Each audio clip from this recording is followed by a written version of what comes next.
अरे नमस्कार, सत श्री अकाल पशुओं का डॉक्टरों। क्या हाल चाल है थारा? बढ़िया तैयारी थारी चल रही होगी, अच्छी तैयारी चल रही होगी। तो जिनकी ऑनलाइन चल रही है उनकी भी अच्छी है, जिनकी ऑफलाइन चल रही है उनकी भी अच्छी है, और जिनकी ओनली यूट्यूब पे चल रही है उनकी भी अच्छी है। सबका अच्छा है। हम एक टॉपिक अभी पढ़ चुके थे, कृत्रिम गर्भाधान। उसमें 1937-39 का एक कंफ्यूजन था, तो ध्यान रहे। वो पशु संपदा की अलग अलग राज्यों की साइट बनी हुई है, मैंने वहां से उठाया था। और किताबें इसे 39 भी लिख दी। आपकी बात भी सही है, आप 39 मानो तो 39 मान लो, मेरी मानो तो मेरी मान लो, एक ही बात है, ठीक है।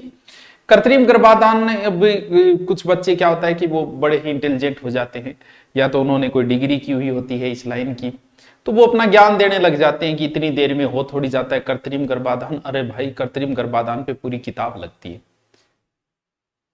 और इन्हें जो बताया गया है वो 10वीं लेवल के कंपटीशन के आधार पे हमने बताया। तुम अगर पढ़ाओगे, मैंने बहुत सारे वीडियो भी देखे जिन्होंने बड़ी बड़ी डिग्रियां कर रखी थी, ये टॉपिक देखा, उतना ही उन्होंने बता रखा था जितना हमने बताया आपको। तो भी आपको पीएचडी नहीं करनी है, आपको सिर्फ कंपटीशन पास करना है। और फिर भी कितना ही बता दो, जब तक फील्ड में काम नहीं करोगे तब तक कितना ही बताते रहो, इससे क्या फर्क पड़ता है। आपको कंपटीशन लाइक एक बार पढ़ दो, जिस भी हिसाब से जिसका भी समझ में आ रहा है, बस समझ में आना चाहिए। बस मेरी समझ में आ रहा है तो मेरी पढ़ो, और की समझ में आ रहा है तो और पढ़ो, बस थोड़ा सा इजी कर देते हैं। दूसरी बात यह कि वो मैटर तो घूम फिर के वही है। मैं इसमें से आधे टॉपिक तो हम जीके में पढ़ाते थे, फिर मेरी भी तो साइंस रही हुई है, बायोलॉजी से था मैं भी, तो ये भी कोई, चलो मैं कुछ सीख नहीं रहा हूं, लेकिन आपकी समझ में आ रही है, पढ़ो। जिसकी आ रही है उसकी पढ़ो, भले उसने कोई डिग्री नहीं कर रखी होगी, समझ में आ रहा है तो पढ़ो। दुल्हन वही जो पिया मन भाई। लो तो नयो टॉपिक की है, पशुओं लिखने की जरूरत है। आप पशु ही पढ़ता रहा, डांगराओं बंधियाकरण। बंधियाकरण ये शब्द कहीं ना कहीं करना, बद्ध का अर्थ होता है बंध, हो सकता है बंध से बना हुआ शब्द होगा। बंधियाकरण पशुओं का किया, मानवों का भी किया जाता है, जिसे हम मानव जो है वो दूसरा नाम दे देंगे, पशुओं के कोई और दे देंगे। हम कह देंगे नसबंदी करवा ली, इनका कह देंगे कि हमने बंधियाकरण कर दिया। बंधियाकरण सीधी भाषा में बोले तो पशु को संतानोत्पत्ति न कर सके इस योग्य बना दिया जाता है। सर ये तो इस योग्य क्या है, तो अयोग्य हो गया। हाँ, जो भी हो गया, यानी पशु ज्यादातर ये बैल और जोटाम करते हैं, उसमें भी ज्यादा बैलाम ज्यादा करते हैं। क्यों किया जाता है? क्योंकि जब उसका बंधियाकरण कर दिया जाता है, उसकी पावर को समाप्त कर दिया जाता है, जब इसे कमांडर बना दिया जाता है। आपने वो वेब सीरीज देखी होगी, उसमें कमांडर बना रहे थे, वो कमांडर यही है, बंधियाकरण है। बोले जी इसको कमांडर बना दिया, कमांडर नाम अच्छा लग रहा है, सोचा कि कोई बड़ा पद दे दिया होगा, पद की कौन दी है। अब भाई साहब विदाउट पावर थानेदार हो गए, यानी एक प्रकार से जिसे मैं कहूं कि सस्पेंड थानेदार हो गया। अगर बंधियाकरण कर दिया गया किसी का, जैसे किसी सांड का बंधियाकरण हो गया, तो अब वो सांड तो है, पहले से ज्यादा सुंदर दिखेगा, पहले से ज्यादा पावरफुल दिखेगा, लेकिन गाय को उससे कोई उम्मीद नहीं रखनी चाहिए। क्यों? क्योंकि अब उनके पास कोई पावर नहीं रही, वो सस्पेंडेड बैल है, वो सस्पेंडेड झोटा है। अब उससे कोई, उसकी एनर्जी कहीं और काम में लेनी है, यानी उसे खेत में काम लगाएंगे। अब खेत में काम, पैक्सर क्या मानवों का पहले होता था क्या? पहले जो हरम होते थे मुगलों के, उन हरमों की रक्षा के लिए किसको रखा जाता था? हिंजड़ों को रखा जाता था। अगर हिंजड़े नहीं मिले तो मानवों का भी वो क्या करते थे, ये काम करके उनका रखते थे, ताकि सेफ रहे, कोई उजाड़ न हो। तो पशुओं का भी ये बंधियाकरण होता है।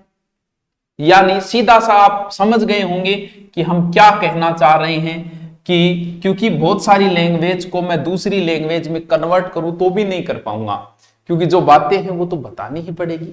तुम भी समझदार हो, 10वीं पास कर चुके हो, तो इस पे ज्यादा ध्यान न देते हुए सीधा पढ़ाई पे ध्यान दोगे। यानी नर पशु की अंड ग्रंथियों को नष्ट करके, जनन ग्रंथियां कह दो, अंड ग्रंथियां कह दो,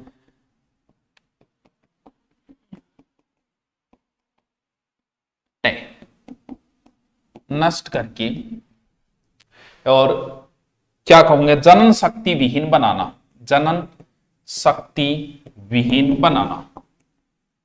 समझ गया होगा? ये चीजें तो आज चली है। जैसे कृत्रिम गर्भाधान आपको पढ़ाया जा रहा है, क्या बात करते हो, लोग ऐसे ही करते थे। फील्ड में गए तो ना तुम्हें पीएचडी की जरूरत है ना कुछ और की जरूरत है, किसी डॉक्टर के साथ 1 महीने रह लिया, आप कृत्रिम गर्भाधान करते हो, यहां सीखते रहो। और यहां पढ़ाई में आप अगर 1 साल भी कृत्रिम गर्भाधान पे पढ़ते रहे, ऐसे होगा ऐसे होगा ऐसे होगा, तो भी तुम नहीं कर पाओगे। इसलिए प्रैक्टिस जरूरी है। प्रैक्टिस हुई तो ये पढ़ने की जरूरत नहीं है, ये पढ़ोगे तो फिर प्रैक्टिस आपको चाहिए। वैसे बच्चों की आयु जो है 2 से 8 माह होती है, लेकिन उसका हम बाद में चर्चा करें। कारण आपको बता दिया कि जो सांडों की एनर्जी है, सांड नाम में ही एनर्जी है, बंदियाकरण जकी एनर्जी है बा कठी दूसरी जगह काम लेनी या फिर बन मांस योग्य बनाना। क्योंकि बंदियाकरण नहीं किया गया है तो फिर उसका ध्यान सिर्फ और सिर्फ गाय पे ही रहेगा, भैंस पे ही रहेगा, यानी पढ़ाई नहीं कर पाएगा। वो कोचिंग में आएगा तो भी उसका ध्यान गऊ के ऊपर रहेगा, पेपर देने गया तो भी उसका ध्यान गऊ के ऊपर रहेगा। तो ध्यान न भटके इसलिए उसे कमांडर बना दिया गया है, यानी उसका क्या कर दिया गया है, बंदियाकरण कर दिया गया। ऊर्जा का दूसरी जगह या फिर मांस के लिए भी कर सकते हैं। बड़े पशुओं की 1.5 से 2 वर्ष मान लेते, 2 माह में मान लेते इसका बंदियाकरण, वो आगे देखेंगे। देखो छोटे पशुओं में 1 माह में भी आप कर सकते हो। बंदियाकरण की जो मौसम होता है वो लगभग आप यूज करोगे बंदियाकरण का कब, शीत ऋतु। अच्छा सरांगो भी मौसम होगी, बिल्कुल शीत ऋतु, ठीक है। बंदियाकरण की 2 विधियां चलती थी।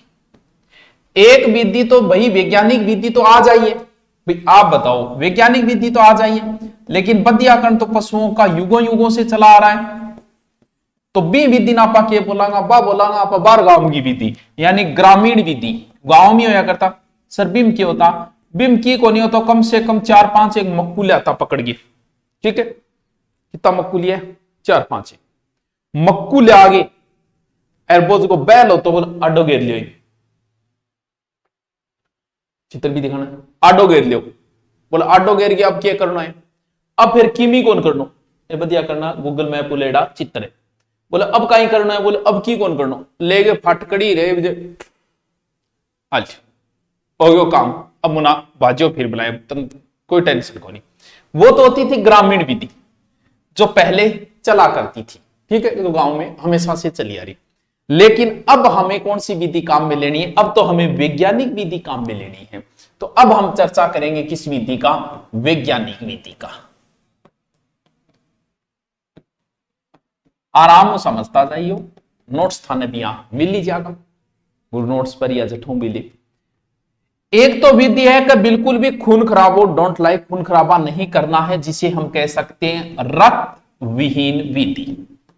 रक्त विहीन विधि, पहले मैं तीनों विधियों का नाम लिख दिए थे को, तो बाद में फिर आप डिटेल कर लिया। रक्त विहीन है मतलब रक्त भी निकलना विधि है, और रक्त भी निकलेगा जगह में ऑपरेशन वगैरह, ऑपरेशन मतलब शल्य चिकित्सा के अवशेष काले, वही शल्य चिकित्सा, यानी जो चीर फाड़ वाली हो, चीरा या शल्य, यानी एक तो बिना खून निकाले ही उसके पावर को छीन लेना, कमांडर बना देना। दूसरी खून खराबा यानी शल्य क्रिया द्वारा। तीसरी एक केमिकल द्वारा, रासायनिक विधि भी कह सकते हैं, रासायनिक विधि। 3 तरीके से किसी पशु का बंदियाकरण किया जाएगा, ठीक है। हल्ले की है मैं इन डाले की हल्ले में टच हो रही हूँ। अब आप एक पढ़ा, बहुत ईजी है, वेरी इजी, कुछ नहीं है। मतलब बंदियाकरण थे थोड़ा सा था डंगो सिखाते नहीं तो थे प्रैक्टिकल कर्स को, लेकिन करनो को नहीं है, ठीक है। बंदियाकरण भी कोई चलो मान लिया कि सरकार ने कह दिया सही होगा, पढ़ा रहे हैं, गुरु महाराज ने कहा है पशुओं का बंदियाकरण नहीं करना है। पशु कहीं ना कहीं वही बात है कि आदमी के साथ ऐसा किया जाए तो क्या होगा, तो पशुओं के साथ भी वही होगा। तो वही बात है, सही तो नहीं लेकिन फिर भी मान लेते हैं, सही मान लिया, ठीक है हमने। विधि का नाम है रक्त विहीन विधि। पहले रक्त विहीन विधि इंगमा टाबरो 2 प्रकार से हो, ठीक है। रक्त विहीन विधि के अंदर 2 प्रकार। पहली जो है नाम, वो थोड़ा सो नाम ध्यान रखियो, बर्डी जो कास्ट्रेटर विधि पहली है बर्डी जो कास्ट्रेट सर वो की है वो एक यंत्र ही है सर इसो की यंत्र की गनी से चिप्ट बन यंत्र की क्या होगा इसके अंदर देखो इसमें क्या होगा थोड़ा ऊपर कर दूं मैं नाम थोड़ा ध्यान रखिए दोनों नाम है लेकिन थोड़ा याद रखिए पशुओं के अंडकोश इस प्रकार से ठीक है थोड़ा सही बनाना आना है दियो मर्चना के बड़ा बताना ही पड़ेगा हर चीज ठीक है इधर वाली साइड से दो वेन आएगी इसके अंदर ठीक है दो वेन भी आप हम सुनी बनावानी तू टाइम पास ना कर यार ठीक है इधर भी दो वेन आएगी एक आ गई ब्लैक ठीक सर ये कौन सी वेन है एक इनकमिंग की है एक आउटगोइंग की है ठीक है दो तार है ठीक है अब देखो एक जो तार का नाम है वो नाम है स्पर्मेटिक सेपेरेमेटिक एक वेन का नाम है स्पर्मेटिक कोशिका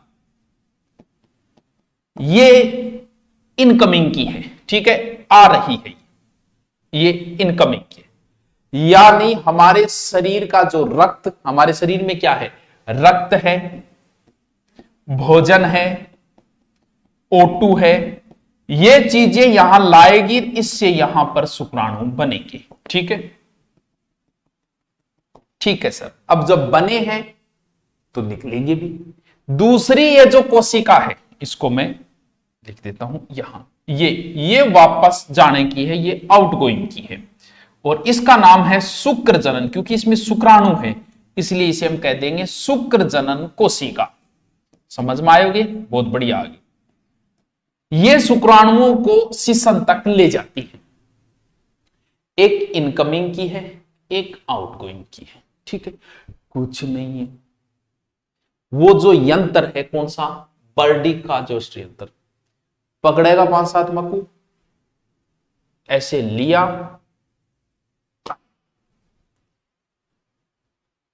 बाजो फिर बोलाई हो गया तेरे काम तकलीफ तो होती जानवर को होगी लेकिन हो तो है कि जब बदियाकरण करना ही है जानवर की तकलीफ को हम कहां से हम क्यों फील लेंगे कर दिया उसका बदियाकरण ये लो जी ऐसे लगाया और इन रग को तोड़ दिया धीरे धीरे जब पानी नहीं मिलेगा तो सूखते जाएंगे पौधा जो है वो सूखता जाएगा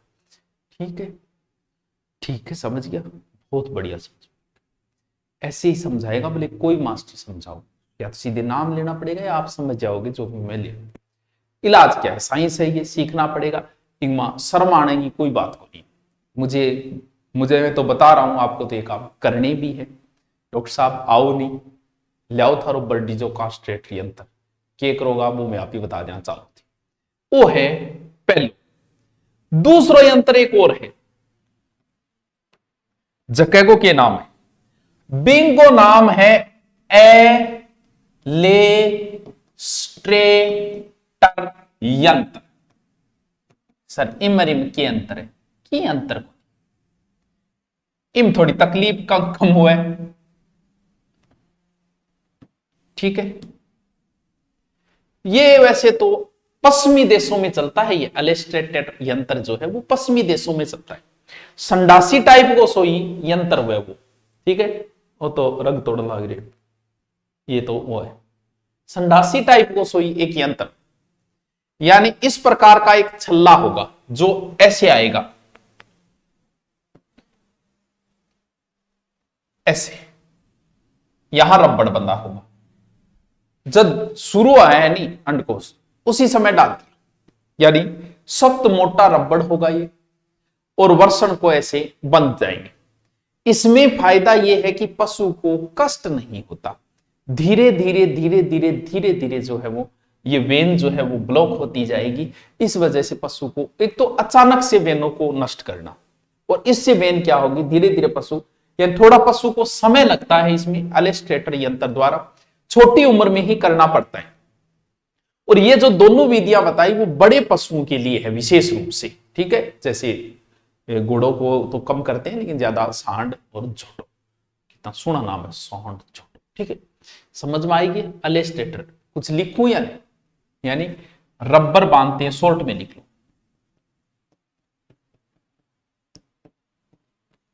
समझ जाएंगे आप।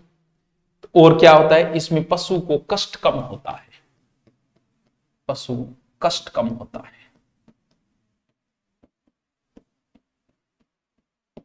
ठीक है सर, समझ गया बात? सर समझ गए।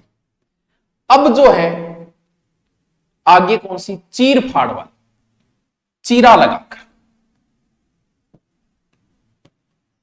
चीरा लगाकर, गो, चीरा लगाकर। ये ज्यादातर छोटे पशुओं में किया जाता है, जैसे बकरो आ जाए विशेष रूप से, यानी छोटे पशुओं में ज्यादा चलता है। अब जब चीरो लगा होगा बेचारा तकलीफ होगी, यानी पशु को इसमें कष्ट बहुत होता है। ठीक है, बीमारी भी हो जाए कई बार, यानी पशु को क्या होता है इसमें कष्ट। चीरा लगाने का मतलब सीधा सा है, ब्लेड से, चाकू से धार लगा के उसके अंड को सी बाहर निकालती है। वो विधि कौन सी होती है, चीरा लगाकर। विशेष रूप से ध्यान रहे वही सर्दियों में किया जाता है। एकदम इजी है। वो दो ही नाम थोड़ा अटपटा गया और की कोई। तीसरी विधि है रासायनिक पदार्थों द्वारा बधिया कर। सर वो बात बताओ, जोटे हो सांड बकरे को चलो थे कर दिया, मुर्गिया मुर्गा करनो है, जद जद क्या करोगा, कोई तरीका। पक्षियों में अपनाया जाता है, पक्षियों में सिर्फ बधियाकरण मुर्गा, गुरुजी मुर्गा बधियाकरण क्या करना तो टापर नहीं, कई बार ऐसे है कि मुर्गे से ओनली मांस ही करना है, अंडे नहीं, मांस के लिए अगर मुर्गा पाल रहे तब किया जाता है। ये गर्दन पे चीरा लगाया जाता है इससे, ठीक है। उसमें एक टेबलेट रखी जाती है, गर्दन पे चीरा लगा के, स्टील बेस्ट्रोल टेबलेट, यानी इसमें क्या करते हैं गर्दन पे चीरा लगा के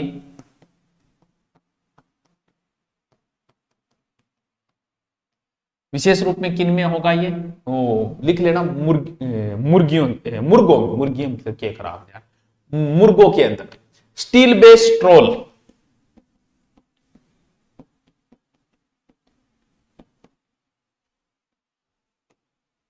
स्टील बेस्ट्रोल टेबलेट।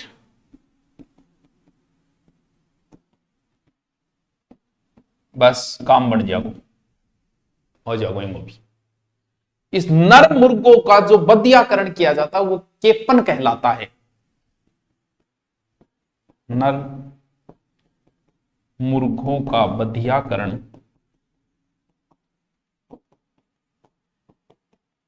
केपन कहलाता है।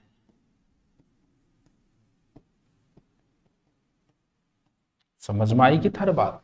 सर आगे केपन, केपन वो गाय का पहला गंगा है, मैंने कागा बोल दिया था।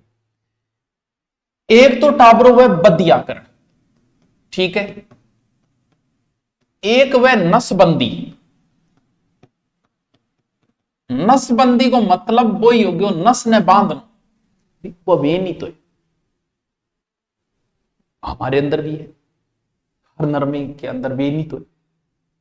अब नसबंदी का मतलब वो जो वेन है जो ले जा रही है, आ रही वो नहीं, इनकमिंग वाली नहीं, आउटगोइंग वाली।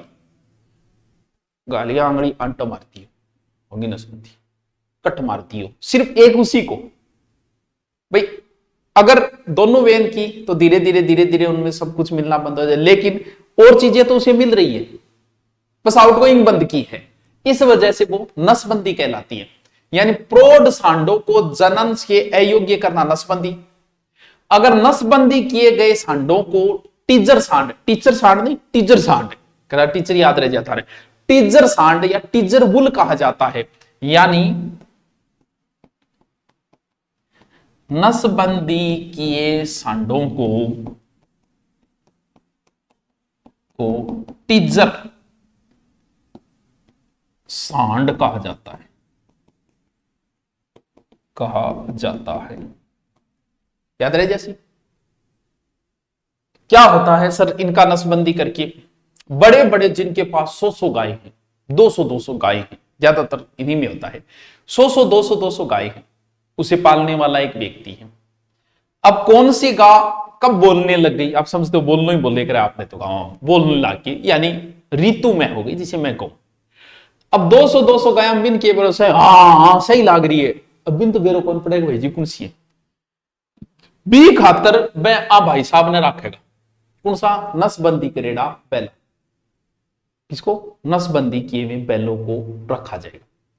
अब मान लो किसी के 100 गाय है तो वहां कम से कम उसे 10 तो रखनी पड़ेंगी चेक करने वाले अधिकारी। ये 10 गायों पे एक अधिकारी होता है, अधिकारी है पावर नहीं है, बस वही बात। सस्पेंडेड बैल रखे जाएंगे कितने 10:1, यानी गौशाला में 10:1 में रखा जाएगा, 10:1 में रखते हैं, समझ जाना, यानी 10 गायों पे एक सांड को रखा जाएगा ऋतु। उसके नीचे नीली स्याही लगा देते हैं, यहां पर नीली स्याही, यानी सांड के छाती पर नीली स्याही लगा दी। सर दौड़ी क्यों कौन लगा, तो दौड़ी तो गाय है क्यों कौन लगा, काली काली भी क्यों लगा हो जा, नीली तो हो रही, यहां नीली स्याही उसके लगा के रखेंगे। अब मान लो कि सुबह 4 बजे उस सांड को पता चल गया कि देवी जी जो है ऋतु में है, तो पता चलने के बाद में पैर वगैरह दबाएगा भाई वो। जैसे ही वो ऊपर चढ़ा, यहां का जो नीला लगा था वो गाय के लग जाएगा।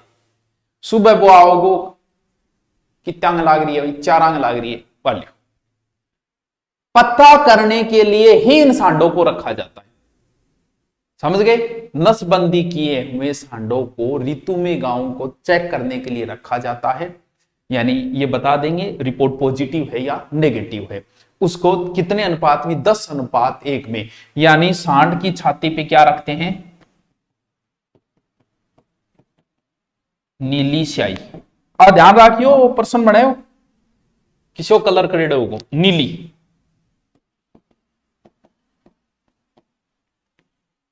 समझ गया क्यों लगाई चाहिए नीली, समझ गया सर, समझ गया। गाय के वो नीली लगी होगी उससे पता चल जाएगा। अब पशुओं को समझ गए बदियाकरण, नसबंदी के सांड विशेष रूप से गौशाला में रखे जाते हैं, ठीक। गायों को रिपोर्ट चेक करने के लिए अधिकारी होते हैं एक प्रकार के, ठीक है। चलो अब देखो पशुओं बदियाकरण करने को अलग अलग समय में, हो सकता है प्रश्न नहीं भी पूछे क्योंकि कोई ज्यादा इतना गहन प्रश्न तो नहीं बनता ही। पीछे वाले में वो 2 नाम बड़ा ध्यान रख, गाय को नहीं है, सांड है 1 वर्ष, ठीक है, ठीक है। भैंस ये तो दोनों भाई बहनी में झोटो रहे तो 1 वर्ष, ठीक है, बदिया करती। भेड़ बहुत जल्दी करो 28 दिन, 1 महीना ओनली, 1 महीना। बकरी 1 महीना 30 दिन। और कोई बच्ची सूअर है 7 से 9 सप्ताह बाद। ये बदियाकरण की उम्र है। बहुत छोटा सा टॉपिक, बातें इतनी है, अब भले पीएचडी वाले से पढ़ लेना है किसी और से पढ़ लेना, मैटर इतना ही आपके समझ में आना चाहिए बस। आ गया तो अच्छे कमेंट करके बता दीजिएगा, नहीं आया तो इसे दोबारा देख लीजिएगा, कोई शर्म शंका की बात को नहीं है, नॉर्मल चीज है। Okay, thank you.